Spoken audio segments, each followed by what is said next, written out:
Genesis chapter 39. Joseph and Potiphar's wife. Now Joseph had been taken down to Egypt. Potiphar, an Egyptian, who was one of Pharaoh's officials, the captain of the guard, bought him from the Ishmaelites who had taken him there. The Lord was with Joseph, and he prospered, and he lived in the house of his Egyptian master. When his master saw that the Lord was with him, and that the Lord gave him success in everything he did, Joseph found favor in his eyes, and became his attendant. Potiphar put him in charge of his household, and he entrusted to his care everything he owned. From the time he put him in charge of his household and of all that he owned, the Lord blessed the household of the Egyptian because of Joseph. The blessing of the Lord was on everything Potiphar had, both in the house and in the field. So he left in Joseph's care everything he had. With Joseph in charge, he did not concern himself with anything except the food he ate. Now Joseph was well built and handsome, and after a while his master's wife took a notice of Joseph and said, "Come to bed with me." But he refused. "With me in charge," he told her, "my master does not concern himself with anything in the house.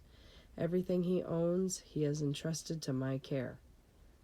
No one is greater in this house than I am.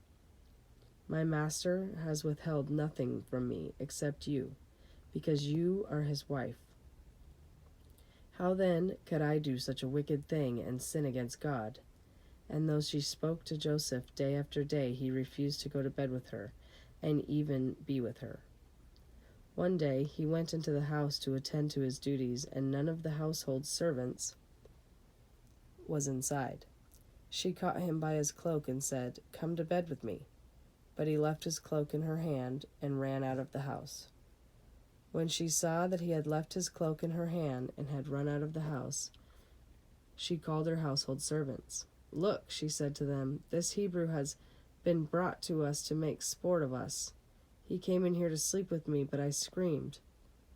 When he heard me scream for help, he left his cloak beside me and ran out of the house." She kept his cloak beside her until his master came home. Then she told him this story. "That Hebrew slave you brought us came to me to make sport of me, but as soon as I screamed for help, he left his cloak beside me and ran out of the house." When his master heard the story his wife told him, saying, "This is how your slave treated me," he burned with anger. Joseph's master took him and put him in prison, the place where the king's prisoners were confined. But while Joseph was there in the prison, the Lord was with him.